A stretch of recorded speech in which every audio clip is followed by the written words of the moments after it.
주님 나에게 오셔서 나에게 말씀하소서. 주님 손 듣기 원하네. 주님 맘 알기 원하네. 주님 말 앞에서 주님 말 앞에서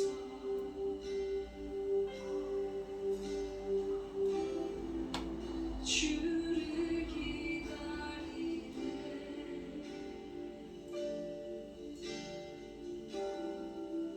내 사랑하는 주 주님만 바라네. 주님만 바라네. 주님 말 앞에서 주님 말 앞에서 주님을 기다립니다. 주를 기다리네. 그 주님의 음성을 내 사랑하는 주 주의 말씀을 기다려.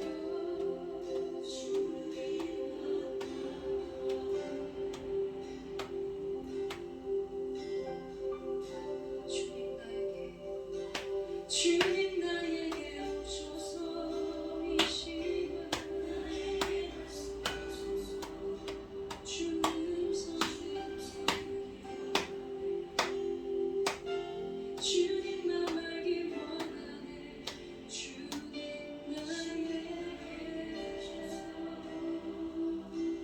나에게 말씀하소서. 주님 손 듣기 원하네. 주님 맘 알기 원하네. 주님 나에게 말씀하소서.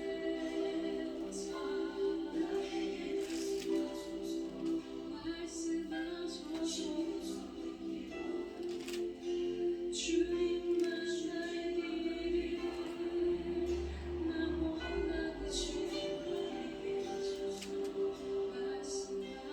나에게 말씀하소서.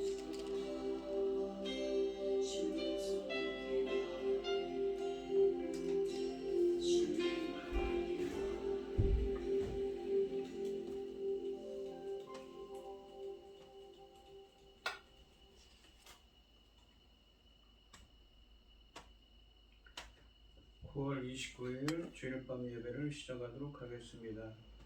땅과 거기에 충만한 것과 세계와 그 가운데 사는 자들은 다 여호와의 것이로다. 여호와께서 그 터를 바다 위에 세우시며 강물 위에 건설하셨도다. 여호와의 산에 오를 자가 누구며 그의 거룩한 곳에 설 자가 누구인가? 곧 손이 깨끗하며 마음이 청결하며 뜻을 허탄한 데 두지 아니하며 거짓 맹세하지 아니하는 자로다. 그는 여호와께 복을 받고 구원의 하나님께 의를 얻으리니 이는 여호와를 찾는 족속이요 야곱의 하나님의 얼굴을 구하는 자로다. 아멘. 저희들을 창세전에 택정하시고 여기까지 인도해 주신 주님 감사드립니다. 오늘 예배 가운데 임재하여 주시고 이 예배가 신령과 진정으로 드려지는 예배가 되게 하여 주시옵소서. 이 모든 말씀 거룩하신 예수님의 이름으로 기도드리옵나이다. 아멘. 사도신경 하시겠습니다. 전능하사 천지를 만드신 하나님 아버지를 내가 믿사오며 그의 아들 우리 주 예수 그리스도를 믿사오니 이는 성령으로 잉태하사 동정녀 마리아에게 나시고 본디오 빌라도에게 고난을 받으사 십자가에 못 박혀 죽으시고 장사한 지 사흘 만에 죽은 자 가운데서 다시 살아나시며 하늘에 오르사 전능하신 하나님 우편에 앉아 계시다가 저리로서 산자와 죽은 자를 심판하러 오시리라. 성령을 믿사오며 거룩한 공예와 성도가 서로 교통하는 것과 죄를 사하여 주시는 것과 몸이 다시 사는 것과 영원히 사는 것을 믿사옵나이다. 아멘. 찬송가 344장입니다. 믿음으로 가리라 주님과 인도하신 고난의 길 주님 말씀 붙잡고 승리하며 살아가리. 주님 앞에 나아가 무릎 꿇어 간구하고 겸손하게 주님 섬겨 새 힘을 얻으리라. 고난 중에 있을 때 소망 중에 기뻐하며 주님 말씀 따라서 기쁨으로 살아가리. 주님 앞에 나아가 무릎 꿇어 간구하고 겸손하게 주님 섬겨 새 힘을 얻으리라. 악한 세력에 오사 큰 고난이 닥쳐와도 주님 말씀 붙잡고 권능으로 물리치리. 주님 앞에 나아가 무릎 꿇어 간구하고 겸손하게 주님 섬겨 새 힘을 얻으리라. 아멘. 기도하겠습니다. 온 땅이여 여호와께 즐거운 찬송을 부를지어다. 기쁨으로 여호와를 섬기며 노래하면서 그의 앞에 나아갈지어다. 여호와가 우리 하나님이신 줄 너희는 알지어다. 그는 우리를 지으시니 우리는 그의 것이니 그의 백성이 그의 가르치시는 양이로다. 아멘. 천지 만물을 지으신 전능하신 하나님 아버지, 어리석고 보잘것없는 저희를 자녀 삼으시고 아버지의 그 크신 사랑 가운데 살아가게 하심을 참으로 감사드립니다. 전능하신 하나님 아버지, 저희는 아버지 어리석고 보잘것없지만 아버지 하나님께서 함께 하셔서 이 나라가 이만큼 아버지 열심으로 달려왔는데 아버지 하나님 지금 이 나라가 어떤 지경에 있는지 주님 보시고 알고 계시죠. 아버지의 긍휼을 베풀어 주시옵소서. 불쌍히 여겨 주시옵소서. 아버지 우리는 주님밖에 없습니다. 주님만이 우리나라를 일으킬 수 있고 살릴 수가 있습니다. 도와주시옵소서. 아버지 풍전등화 그 말대로 정말 바로 앞에 등불입니다. 아버지 하나님 언제 어떻게 될지 알 수가 없는 이 상황에 아버지 하나님 저희들을 힘들어하고 아버지 아파하고 있지만은 길이 쉽게 잡히지 않고 있습니다. 불쌍히 여겨 주시옵소서. 긍휼을 베풀어 주시옵소서. 이 나라는 주님밖에 없습니다. 이 나라는 주님이 세우셔야 합니다. 이 나라는 주님이 붙잡아 주셔야 합니다. 도와주시옵소서. 전능하신 하나님 아버지, 그런데 지금은 또 중대한 시대, 열매 거둘 중대한 새 시대를 주님께서 열고 계시는 이 중대한 시대에 이 나라가 이렇게 되어 너무너무 마음이 아픕니다. 도와주시옵소서. 아멘. 전능하신 하나님께서 능히 하실 줄을 믿습니다. 천지를 지으신 전능하신 하나님이시기 때문에 반드시 하나님께서 세우신 이 제사장 나라 사명 잘 감당하고 갈 수 있도록 아버지 지켜주시옵소서. 열매 거둘 이 시대에 당신의 사랑하는 종 열매 거둘 말씀을 들고 강단에 세우셨으니 아버지 하나님 열매 거둘 말씀으로 말미암아 아버지 기뻐 받으실 열매들이 넉넉히 나올 수 있도록 도와주시옵기를 간절히 원하옵고 이 모든 말씀 억만 죄악 가운데서 우리를 구원하여 주신 예수 그리스도 이름으로 기도드리옵나이다. 아멘. 오늘 함께 하실 하나님의 말씀은 시편 1절로 11절 말씀입니다. 시편 1절로 11절 말씀입니다. 교독을 하겠습니다. 제가 먼저 읽겠습니다. 여호와여 어찌하여 멀리 서시며 어찌하여 환난 때에 숨으시나이까. 악한 자가 교만하여 가련한 자를 심히 압박하오니 그들이 자기가 베푼 꾀에 빠지게 하소서. 악인은 그의 마음의 욕심을 자랑하며 탐욕을 부리는 자는 여호와를 배반하여 멸시하나이다. 악인은 그 교만한 얼굴로 말하기를 여호와께서 이를 감찰하지 아니하신다 하며 그의 모든 사상에 하나님이 없다 하나이다.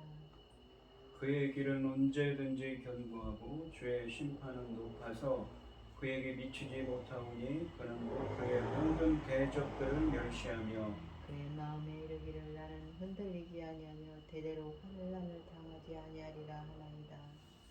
그의 입에는 저주와 거짓과 포악이 충만하며 그의 혀 밑에는 잔해와 죄악이 있나이다. 그가 마을 구석진 곳에 앉으며 그 은밀한 곳에서 부주의한 자를 즐기며 그의 눈은 가련한 자를 엿보나이다.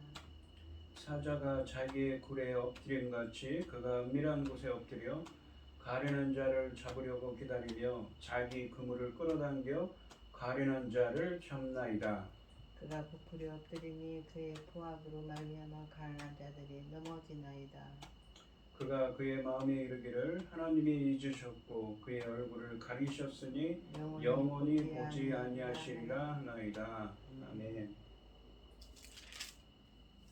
찬송가 70장입니다. 비난처 있으니 환난을 당한 자 이리 오라. 땅들이 변하고 물결이 일어나 산 위에 넘치되 두렵잖네. 이방이 떠들고 나라들 모여서 진동하니 우리 주 목소리 한 번만 바라면 전하는 모든 것 망하겠네. 만유주 하나님 우리를 도우니 피난처요. 세상의 난리를 그치게 하시니 세상에 창검이 쓸데없네. 높으신 하나님 우리를 구하니 할렐루야. 괴로움이 심하고 환난이 극하나 피난처 되시는 주 하나님. 아멘. 오늘 본문 말씀의 제목은 고통받는 자들의 소망을 들으소서입니다. 이 본문에서 시인은 하나님께 악인들의 악행에 대해 고발하며 탄식하고 있습니다. 악인에 대한 시인의 고발은 매우 세밀한데 그 고발 내용은 하나님의 심판을 두려워하지 않고 힘없고 가난한 자들을 억압하는 것으로 요약될 수 있습니다. 1절 말씀을 보시면 여호와여 어찌하여 멀리 서시며 어찌하여 환난 때에 숨으시나이까 라고 한탄을 하고 있습니다.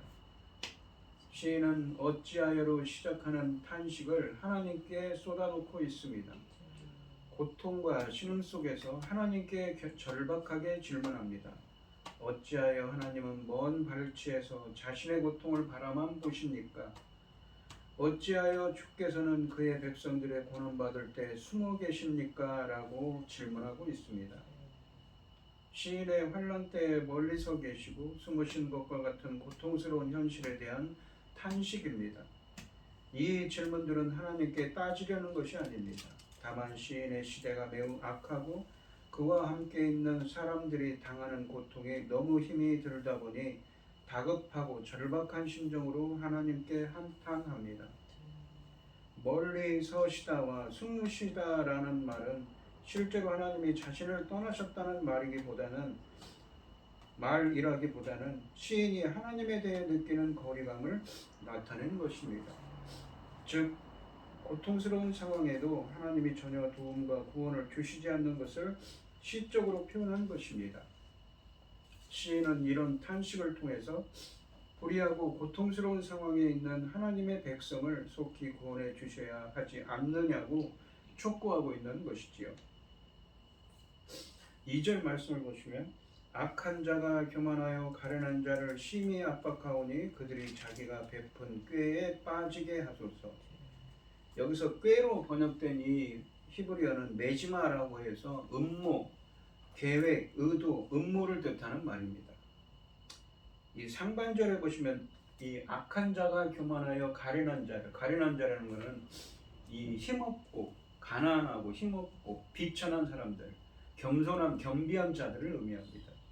악한 자가 교만하여 가련한 자를 심히 압박하오니라고 하시는데, 이 악인의 첫 번째 특징은 하나님을 두려워하지 않고 사람들을 무시하는 교만입니다.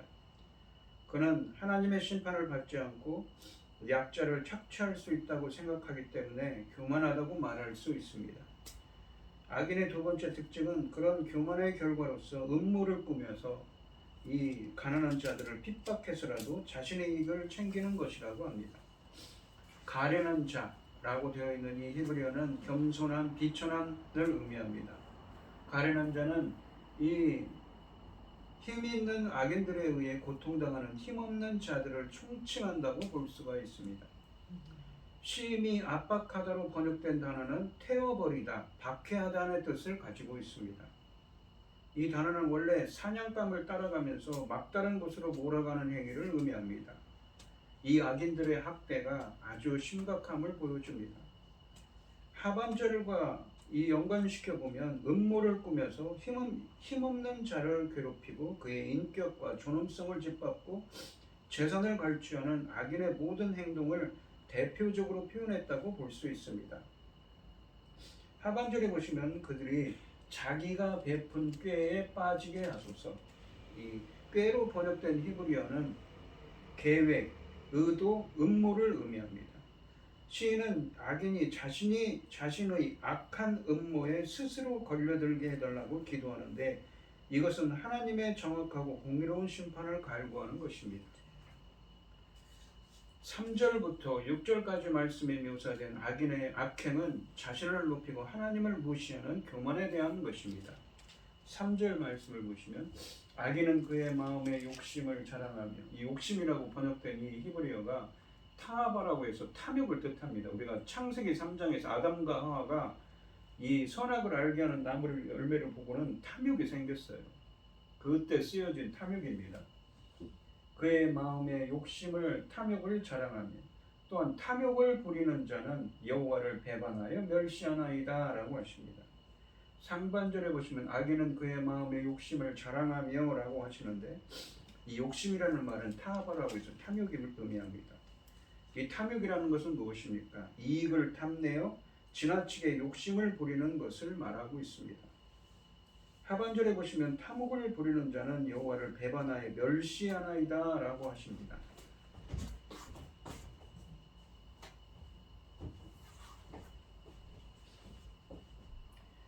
탐욕을 부리는 자는 남을 괴롭히며 자신의 이익을 얻는 자를 말합니다. 또한 하반절은 한글 번역에 약간의 오류가 있는데, 이 NIV 영어 성경에 보시면 이 배반하다로 이 번역된 단어는 바라크라고, 찬양하다, 여호와를 찬양하다 할 때 쓰여진 단어입니다. 그래서 이 NIV 영어 성경은 하반절을 탐욕을 부리는 자를 찬양하며 여호와를 멸시한다고 번역합니다. 그러니까 악인은 그의 마음에 탐욕을 자랑하고 탐욕을 부리는 자를 찬양하면서 여호와를 멸시한다는 말씀입니다. 악인은 자신들의 입속을 채우기 위해서는 하나님도 두려워하지 않는다고 합니다. 4절 말씀을 보시면 악인은 그의 교만한 얼굴로 말하기를 여호와께서 이를 감찰하지 아니하신다 하며 그의 모든 사상에 하나님이 없다 하나이다 라고 하십니다. 상반절에 보시면 악인은 그의 교만한 얼굴로 말하기를 이라고 하시는데, 이 4절 말씀에서는 교만한 얼굴로, 교만한 얼굴로라는 것은 콧대를 높이며 라는, 이 원어로는 콧대를 높인다는 의미입니다. 교만한 얼굴로 콧대를 높이며 라는 표현과 악인의 교만한 말을 사용하여 3절에서 고발한 악인들의 교만한 태도를 더 적나라하게 묘사합니다. 하반절에 보시면 여호와께서 이를 감찰하신다 하며, 조사하신다 하며 그의 모든 사상에 하나님이 없다나이다. 이 사상이라고 번역된 단어도 2절에 나오는 꾀로 번역된 그 단어입니다. 내지마라고 해서 이 음모라고 되어있죠. 이 악인의 모든 음모에 하나님이 없다고 그들은 생각한다는 것이죠. 사상으로 번역된 히브리어 단어는 매지만은 계획, 의도를 의미하지만 2절 말씀에서는 꾀로 번역된 단어이기에 여기서는 악인이 꾸미고 있는 음모를 가리킵니다. 4절 말씀이 인용하는 악인의 말은 여호와께서 자신들을 감찰하시 않으시며 그들은 더 나아가 자신들이 원하는 대로 온갖 악을 행하고도 후환을 두려워하지 않아도 되는 것은 곧 세상에는 하나님이 없기 때문이라고 생각한다는 것이지요.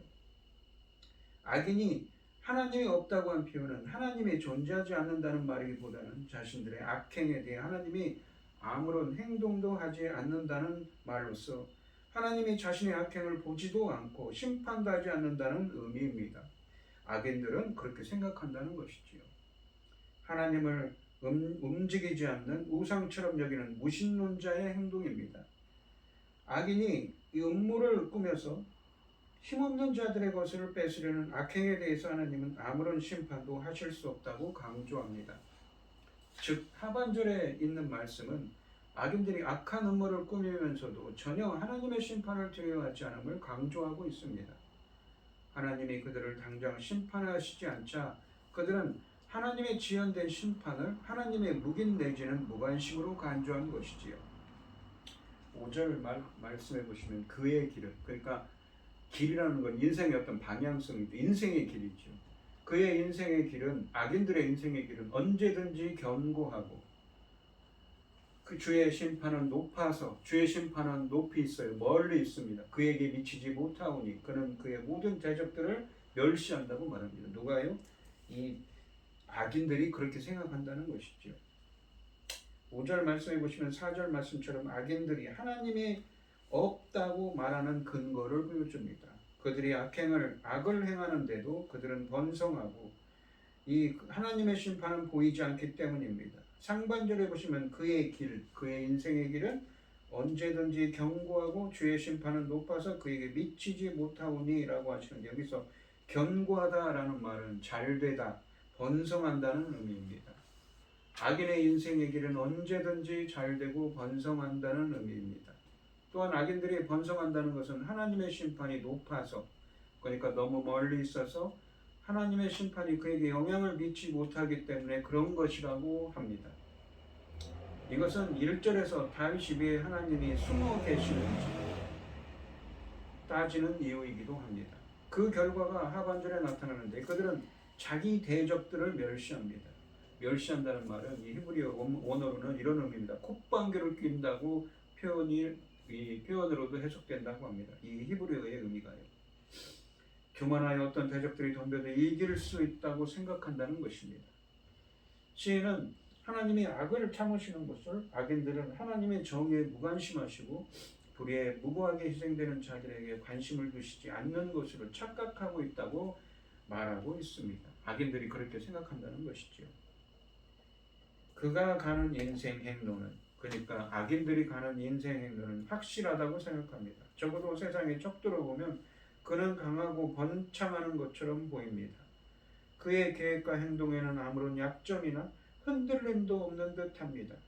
그의 견해에 따르면 하나님의 심판은 그보다 훨씬 위에 그가 전혀 보이지 않는 곳에 있습니다.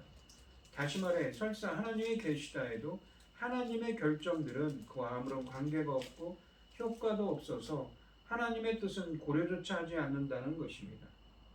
악인은 그의 악한 계획을 막는 사람이 아무도 없으므로 자신의 모든 대적을 멸시합니다. 그는 신적 간섭이 없을 것에 대해서 굳게 확신함으로 전혀 신경을 쓰지 않는다고 합니다. 6절 말씀을 보시면 그의 마음에 이르기를, 그의 마음은 누구입니까? 누구의 마음입니까? 악인의 마음이죠. 나는 흔들리지 아니하며, 견고하다고 했죠. 나는 잘되고 있고 번성한다고 했습니다. 그러니까 흔들리지 아니하며 대대로 자신의 자손들까지도 환난을 당하지 아니하리라 하나이다. 그렇게 생각한다는 것이지. 그렇게 말한다는 것이죠. 악을 행하면서도. 4절 말씀처럼 악인들의 말이 다시 인용되면서 그들의 교만이 강조됩니다. 그들은 아무리 악한 일을 저지르고 힘없는 사람들을 희생시켜도 자신들은 어떤 환난, 어떤 해도, 어떤 불행도 재앙도 없이 대대로 잘 나갈 것이라고 생각합니다. 흔들리지 않는다는 표현은 원래 의인의 견고함을 약속할 때 사용된 표현인데 악인들이 자신들에게 적용하고 있습니다. 원래 이 의인들은 하나님께서 흔들리지 않도록 어떠한 폭풍우가 몰아쳐도 흔들리지 않게 하신다고 요새처럼 지켜주신다고 할 때 이런 표현을 쓰는데 그것을 악인들이 이 자기들의 자신들에게 적용하고 있는 것이죠. 3절부터 6절까지 말씀에서는 악인이 하나님 앞에서 얼마나 교만한지를 주로 노래했다면 이 7절부터 10절까지 말씀은 악인들이 어떻게 힘없는 자들을 괴롭히고 공격하는지를 묘사하고 있습니다. 7절에 보시면 그의 입에는 저주와 거짓과 포악이 충만하며 그의 입이 누구입니까? 이 악인들이죠. 그의 혀 밑에는 잔해와 죄악이 있나이다 라고 하십니다. 먼저 2절과 4절 말씀에서 언급한 그들이 꾸미는 음모의 성격, 즉 그들의 말에 대해 묘사합니다. 상반절에 보시면 그들의 입에는 혀의 가장 강력한 무기인 무고한 자들에 대한 저주와 거짓말과 포악이 무엇인가? 폭언이 있다고 합니다. 가득하다고 합니다. 그들은 자신들이 저주하면 그것이 주술적인 힘이 강해서 저주의 대상에게 그대로 이어질 것이라고 믿었을 것입니다. 거짓말은 나봇의 포도원 사건에서 나오듯이 거짓 증언이나 중상모략을 의미하는데 악인들은 이곳으로 한 사람을 사회적으로 매장시키거나 남의 재산을 갈취합니다. 폭언은 온갖 협박과 위협을 의미합니다. 하반절에 보시면 그의 혀 밑에는 잔해와 죄악이 있나이다 라고 하시는데 혀 밑에는 이라는 표현은 비록 악인들이 겉으로는 그렇게 말하지 않아도 실제로는 의인들에게 고통을 가하는 위장의 측면을 강조합니다. 겉으로는 그런 이렇게 저주와 거짓과 거짓말과 포악을 일삼지 않는 것 같지만 이 보이지 않는 곳에서 그렇게 하는 것처럼 한다는 것이죠. 그렇게 위장한다는 것입니다. 악인들의 말 속에서 담긴 힘없는 자들에게 가하는 잔해와 죄악을 고발하고 있습니다. 잔해라는 것은 고통을 의미하는 말입니다. 고통과 죄악을 이 시인은 악인들의 이 힘없는 자들에게 가하는 고통과 죄악을 고발하고 있는 것이죠. 8절과 9절 말씀은 앞에서 설명한 악인들이 꾸미는 악하고 거짓된 음모를 은밀한 곳에 숨어서 먹잇감을 사냥하는 것으로 또한 비유하고 있습니다. 한마디로 그들의 음모는 음흉하고 교활하다는 것입니다. 8절 말씀해 보시면 그가 마을 구석진 곳에 앉으며 그 은밀한 곳에서 무죄한 자를 죽이며 그의 눈은 가련한 자를 엿보나이다 라고 하십니다. 그들은 그 마을 근처 으슥한 길목에 숨어 있다가 죄 없는 행인들을 쳐 죽입니다. 살인도 서슴지 않는다는 것이죠. 그들의 두 눈은 언제나 가련한 자들, 여기서 이 가련한 자로 번역된 단어는 헤르카라고 하는데 가난한 자들을 의미합니다. 이 가련한 사람들을, 연약한 사람들을 노립니다. 몰래 해칠 자를 찾는다는 것이지요. 9절 말씀을 보시면 사자가 자기의 굴에 엎드림같이 그가 은밀한 곳에 엎드려 가련한 자를 잡으려고 기다리며 자기 그물을 끌어당겨 가련한 자를 잡나이다 라고 하십니다. 사자가 먹이를 낚아채기 위해 잠복해 있는 것처럼 그들은 은밀한 곳에서 가련한 자, 곧 연약한 자를 잡으려고 기다리다가 그를 그물로 덮쳐 끌고 갑니다.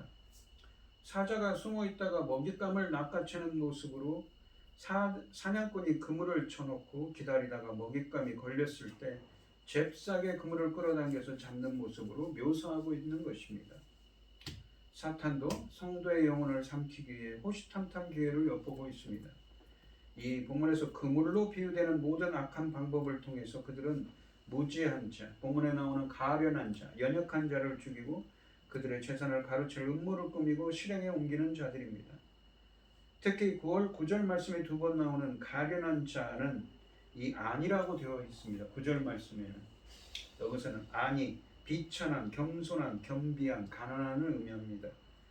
이 가련한 자는 8절 하반절에 나오는 가련한 자, 헬카라고 그랬죠. 가난한 자, 연약한 자와 평행을 이룹니다. 이 표현들은 악인들의 공격에 속수무책인 힘없고 고통당하는 자를 가리키고 있습니다. 그들은 악인들의 공격을 받을 이유가 없는 8절 말씀이 그 무지한 자들을 이기도 합니다. 이 악인들이 그렇게 악행을 한다는 것이죠. 마치 하나님이 안 계시는 것처럼 말입니다. 10절 말씀을 보시면 그가 굽으려 엎드리니 그의 포악으로 말미암아 가련한 자들이 넘어지나이다 라고 하십니다. 악인들의 음모에 의해 가련한 자들, 이 연약한 자들, 가난한 자들이 희생되는 모습을 묘사하고 있습니다. 상반절에 보시면 그가 굽으려 엎드리니로 번역된 구절은 그가 이 히브리어 원문으로는 굽으려라는 말이 무너져 억눌려 무너지거나 억눌리다는 의미입니다. 그가 무너져 그가 억눌려 엎드리니로 번역될 수 있습니다. 이것은 이 악인들에 의해 넘어지는 가련한 자, 가난한 자의 모습을 묘사하는 것입니다. 굽으려로 번역된 동사는 시편 9편 9절에도 쓰여져 있습니다. 시편 18절에서는 명사로 등장하여서 고통당하는 의인을 부르는 말로 사용되는 말입니다. 압제당하는 자에 사용된 말입니다. 그래서 10절 말씀은 그가, 그러니까 9절에 있는 가련한 자가 무너져 억눌려서 엎드려지니 그의 악인의 포악으로 말미암아 가련한 자들이 넘어지나이다 라고 한탄하는 의미를 담고 있습니다. 11절 말씀을 보면 그가 그의 마음에 이르기를 하나님이 잊으셨고 그는 누구입니까? 악인이지. 왜요? 이렇게 힘없고 힘없는 그 가련한 사람들, 연약한 사람들을 악인들이 악행을 통해서 엎드려뜨리고 그렇게 폭언을 입히지 않고 저주를 하고 폭행을 하고 온갖 악을 행하는데도 하나님은 안 계신 것 같으니까 하나님이 잊으셨고 그의 얼굴을 가리셨으니 영원히 보지 아니하시리라 하나이다. 지난 시간에 얘기했는 거예요. 자카르라고 하나님이 기억한다는 것은 바로 하나님이 누군가를 기억했다는 것은 바로 어떤 행위가 따릅니까? 구원의 행위가 따릅니다. 구원 행위의 동기지. 근데 악인들은 생각하기에 하나님은 잊으셨다고 생각하는 겁니다. 그의 얼굴을 가리셨으니 하나님의 얼굴을 누군가에게 비춘다는 것은 은혜와 자비와 긍휼을 의미합니다. 영원히 보지 아니하시리라 하나이다. 이렇게 누가 생각한다는 거예요? 그가. 악인들이 그렇게 생각한다는 것이죠. 4절과 6절 말씀처럼 악인들의 말을 다시 인용하면서 악인들이 가난한 자를 공격할 수 있는 근본적인 이유가 하나님의 심판을 두려워하지 않는 교만 때문임을 재차 강조하고 있습니다. 그들은 자신들이 무고한 자에게 행한 이 불의가 당장 보응을 받지 않는 것을 보면서 기고만장해서 하나님의 심판을 부인하려고 합니다. 11절 말씀은 1절 말씀에서 시인이 탄식한 말과 유사한 하나님의 얼굴을 가리셨다, 잊으셨다, 보지 않는다는 표현들을 악인의 말을 통해 반복함으로써 악인의 악행에 대해 하나님이 심판하지 않는 것에 대해 시인이 항변하는 역할도 하고 있습니다. 악인은 마음속으로 하나님이 잊으셨다라고 말합니다. 이것은 그가 하나님이 존재하신다는 것은 인정하지만 인간 사이에 개입하시는 하나님은 인정하지 않는다는 것을 시사합니다. 그러니까 기억한다는 것은 구원 행위가 뒤따른다고 그랬어요. 누군가를 기억했으면 그 사람에게 구원의 행동이 뒤따르죠. 하나님이 잊으셨다는 건 무엇입니까? 구원하지 않는다고 생각한다는 것이죠. 하나님이 잊으셨다고 말하는 것은 그분이 그것에 따라 행동하지 않으신다는 의미입니다. 그는 하나님이 그의 얼굴을 가리셨고 영원히 보지 아니하셨다고 덧붙입니다. 즉 하나님은 가련한 자들에게 그분의 은총을 거두셨고 필요에 주의를 기울이지 않으셨다는 것입니다. 그의 생각은 만일 하나님이 계신다면 그분은 개입하실 수 없든가 아니면 개입하려 하지 않으시든가 둘 중 하나라는 것입니다. 그들은 자신을 위해 은밀히 숨어서 무지하고 무력한 희생자들을 찾아 멸망시키려고 합니다. 그리고 그 행동을 자기 친구들과 동조자들에게 자랑하고 그 과정에서 하나님을 조롱합니다. 가련한 자들은 무익하다는 느낌에 시달립니다. 그들이 아무리 방심하지 않고 부단히 경계해도 그들은 그런 공격에 대해 무력하기 때문입니다. 하지만 그들에게는 누가 계십니까? 하늘에 계신 하나님이 계십니다. 오늘 본문 말씀을 보시면 멀리 계시고 슬무신 것처럼 보입니다. 그래서 악인은 더 교만하고 더 포악하며 하나님을 의지하는 자를 조롱하고 있습니다. 탄식하며 여호와를 부를 수밖에 없지만 그 탄식의 기도가 하나님을 일어서게 만들 것입니다. 성도에게 가장 큰 고통은 하나님의 부재입니다. 말씀에서 발견하는 하나님은 악인을 심판하시고 억압받는 자들의 요사가 되시지만 현실과는 거리가 먼 말씀인 것을 발견하게 됩니다. 실제로 올무에 걸려 넘어지는 자들은 악인이 아니라 언제나 힘없고 약한 자들 뿐입니다. 그래서 악인들은 그들의 삶을 통해 하나님이 없다는 것을 여실히 보여줍니다. 그들은 거리낌 없이 자기 욕망을 채우고 대담하게 하나님을 모욕하고 저주하면서 그들을 흔들 계적이 없다고 자신합니다. 우리 역시 그들의 기세에 눌려 하늘 보좌에 계신 하나님을 향한 믿음을 잃어서는 안 됩니다. 이 부조리한 현실을 우울하게 바라볼 것이 아니라 하나님 앞으로 가져가야 합니다. 그것이 바로 기도인 것이지요. 오늘 이 시간 성도님들도 주님의 침묵에 낙심하지 않고 주님이 듣고 계심을 믿으며 그 믿음을 굳게 지키시는 우리 주님의 성도님들이 되시기를 주님의 이름으로 축원드리겠습니다. 기도하겠습니다. 오늘 본문 말씀해 보시면 악인들은 악을 행하면서도 그 약하고 연약한 자들에게 온갖 악을 행하면서도 하나님이 손을 들어서 권능을 향하셔서 그들을 심판하지 않기 때문에 하나님을 잊으셨다고 보지 않는다고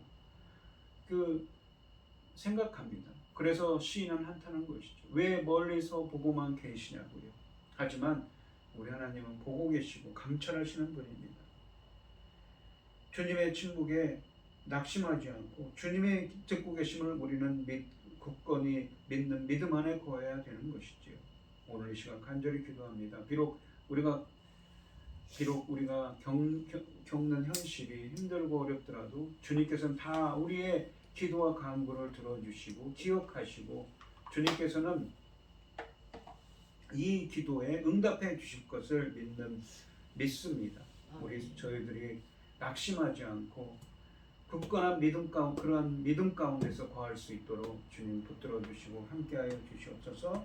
이 모든 말씀 거룩하신 예수님의 이름으로 기도드리옵나이다. 아멘.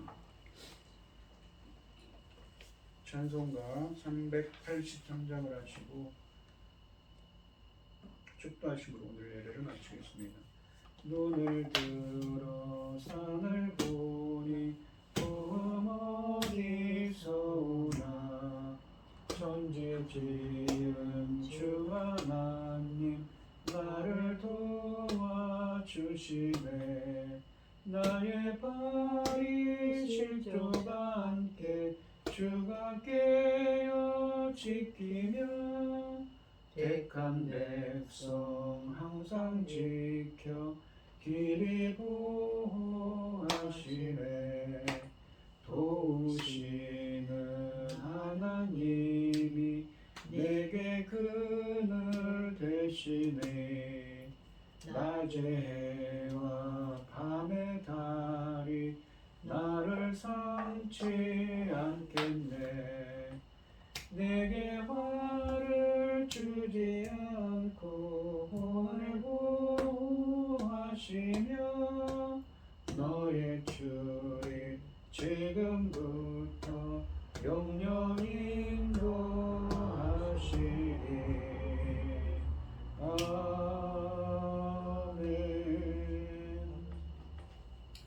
이제는 주 예수 그리스도의 은혜와 아버지 하나님의 극진하신 사랑과 성령의 교통하심이 성도들 머리머리 위에 이제로부터 영원히 함께 있을지어다. 아멘.